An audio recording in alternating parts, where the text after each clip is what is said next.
అదే RTV app వార్తల్ని క్షణాల్లో చదివే అవకాశం ఉంటుంది. ఒక న్యూస్ పేపర్, ఒక టెలివిజన్ ఛానల్ మీ చేతుల్లో ఎప్పుడూ ఉంటాయి.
అందరికీ శ్రీరామనవమి శుభాకాంక్షలు. నా పేరు చేరెడ్డి ఎర్రారెడ్డి. నేను గిద్దలూరు నియోజకవర్గ దేవాలయాల కమిటీ కన్వీనరు.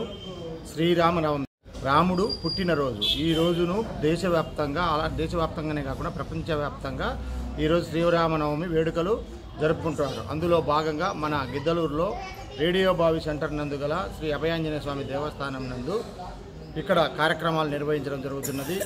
భక్తులకు ఉదయం నుంచి దర్శన కార్యక్రమాలు, అలానే వడపప్పు, పానకము, మధ్యాహ్నం భోజనాలు కార్యక్రమాలు నిర్వహించడం జరుగుతున్నది. అలానే మన మండలంలో అన్ని గ్రామాలలో సీతారాముల కళ్యాణాలు వైభవంగా జరుగుతున్నాయి. ముఖ్యంగా రేడియో బావి దగ్గర ఉన్నటువంటి ఆంజనేయ స్వామి చాలా పురాతనమైన గుడి. ఈ గుడి సుమారుగా 600 సంవత్సరాలైంది ఇక్కడ నిర్మించబడింది. ఈ శక్తివంతమైనటువంటి దేవాలయం. ఈ దేవాలయంలో భక్తులు అన్ని పర్వదినాల కంటే శ్రీరామనవమికి ఎక్కువగా భక్తులు ఇక్కడికి వచ్చి స్వామివారిని దర్శించుకొని ఆ యొక్క స్వామివారికి అన్నీ సమర్పించుకొని వెళ్తూ ఉంటారు. ఇక్కడ కోరిన కోరికలన్నీ కూడా తీరుతూ ఉంటాయి. ఎవరైనా భక్తులు ఈ యొక్క గుడిని సంప్రదించి ఈ యొక్క గుడిని దర్శించి తమ కోరికలు తీర్చుకోవాల్సిందిగా కోరుతున్నాం.